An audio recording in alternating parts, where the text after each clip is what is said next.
সামনেই 2024 লোকসভা ভোট রয়েছে। এই যে আমরা দেখতে পাচ্ছি ইন্ডিয়া জোট, সেখানে তৃণমূল বলছে কংগ্রেসের সঙ্গে তারা পশ্চিমবাংলায় থাকবে না, অন্যদিকে নীতিশ কুমার সহ অরবিন্দ কেজরিওয়াল তারাও একটা বলছে। তো ইন্ডিয়া জোট কি তাহলে হচ্ছে না? প্রথমত হচ্ছে, দেখুন আমি খুব কম্পিটেন্ট অথরিটি না পলিটিক্যালি, এটা আমাদের নেতারা বলবেন। আমি একটা মনে করি, ধরুন আমি সাম্প্রদায়িকতা বিরোধী মানুষ।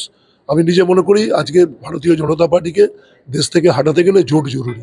সারা পৃথিবীতে এখন জোট, ভারতবর্ষের রাজনীতিতে যেখান থেকে কংগ্রেস দুর্বল হয়েছে সেখান থেকেই জোট ছাড়া কখনো সম্ভব না। জোটটা আন্তরিক হতে হবে, মন থেকে চাইতে হবে, আদর্শগতভাবে চাইতে হবে। ভারতীয় জনতা পার্টির যে দর্শন, RSS এর দর্শন, যে দর্শন বিভাজন তৈরি করে, তার বিরুদ্ধে সবাইকে আন্তরিক হতে হবে।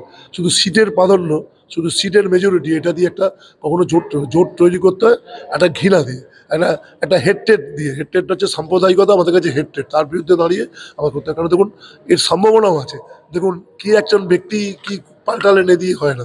দেখুন মানে বিজেপি ভোট পায় দেখুন 37%, আর অপোনেন্টরা ভোট পায় কিন্তু একদম 63%।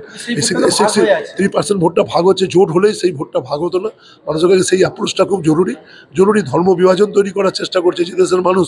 ধরুন আমরা এত কিছু দেশ এগোচ্ছি, আইটিতে আমরা এগোচ্ছি, তো আপনি জানেন পৃথিবীর মধ্যে সব থেকে ভারতবর্ষের মানুষ না খেতে পেয়ে মারা যায় বেশি।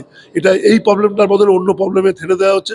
ফলে আজকে জোট হলো না, আজকে কেউ জিতলেন, আলটিমেট কিন্তু তা হবে না। আলটিমেট কিন্তু একদিন ধর্মনিরপেক্ষ শক্তিটাই জয়লাভ করবে। এবং এটা জোট আমরা তো নিশ্চয়ই লড়বো, যখন তখন তো হারাতে পারবো। হারানোর জন্যই আমরা ইয়ে করবো। আর ওয়েস্ট বেঙ্গলে আমরা মনে করি একটা বাস্তবতার ভিত্তিতে জোট হওয়া উচিত।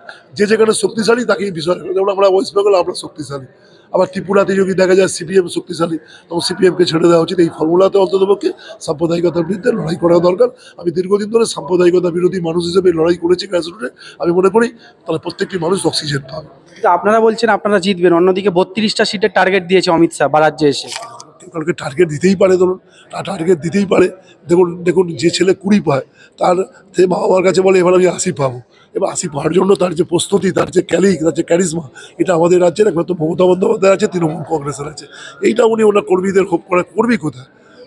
মিডিয়া শুধু কজন মিডিয়াকে দিয়ে তো আর এ করা যায় না। মানুষের সঙ্গে মানে এ কোথায়? তো আজকে দেখুন একটা বাচ্চাকে শিশু সাথী প্রকল্পে 4 লক্ষ টাকা খরচা হয়, মমতা ব্যানার্জির প্রকল্পে বাচ্চাটি উপকৃত হলো। এই মানুষের বাড়ির লোকের ভোট যখন দিতে যাবে কাকে দেবে?